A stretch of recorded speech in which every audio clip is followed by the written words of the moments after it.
Okay, just counting down then to the market open, and it seems like it's going to be a bit of a quiet start. We'll be able to latch on to 10,000. I think that's going to be critical purely for a psychological reason, not like we were away from 10,000. We practically did that day before itself. But those are going to be some key levels to really look out for. The price action continues unabated on a Vodafone Idea. You've got a clutch of brokerages coming out with their notes, especially with regards to FMCG. So that's one pocket we will continue to monitor. Financials, of course, on our radar. And also, talking about financials, Goldman Sachs has removed ICICI Bank from its conviction buy list. So let's see whether this stock has some pressure or not. Reliance Industries, the rights issue closed in yesterday, and it's gotten subscribed by about 1.59 times in total. The public portion of the rights issue has been subscribed about 1.22 times. So these are a clutch of names which we're going to look out for as we step into trade this morning. First rates then on your screens. It seems like it's going to be a quiet one, and a quiet one it is to start off trade with this morning. And that's the Nifty rate for you on your screens. We're clinging on to 10,050, 10,052. It's an absolutely flat start.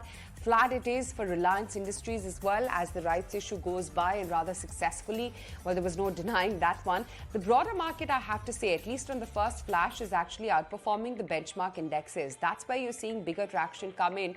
It's about 759 stocks within the NSE actually holding up, as opposed to 257 to the declines. While Reliance is now picking up further steam, I guess it's going to rub off a bit on the index as well.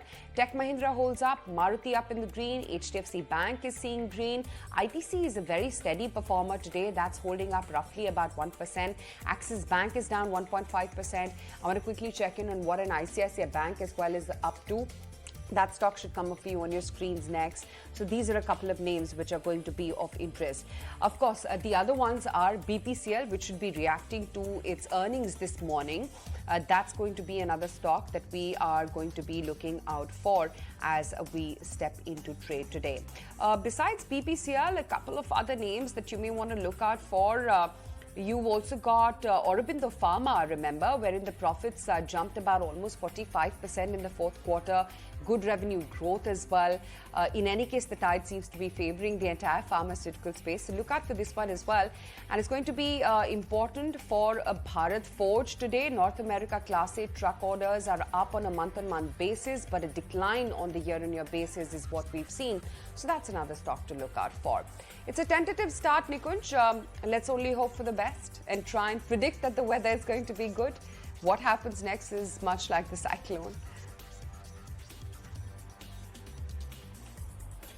It's not looking bad at all. Imagine Nasdaq is 2% away from its all-time high. All-time high on the Nasdaq happened when there was a massive expansion in US economy, hum and drum around buying S&P stocks, Apples and the Microsofts of the world. S&P 500, according to a data point, has seen its biggest rally, uninterrupted rally in the last 50 years. IMF is saying this is the worst economic crisis in the last 100 years, and S&P 500 has seen its biggest rally in last 50 years. So what is going on in the market? Is it only liquidity? And if it is liquidity, then so be it. Because those who are talking about this market running ahead of themselves, I mean, they're getting eggs on the face in the last couple of days, because this market surely is not paying any kind of an attention to all the naysayers who are saying that beware, and valuations and fundamentals are not in sync with the market action.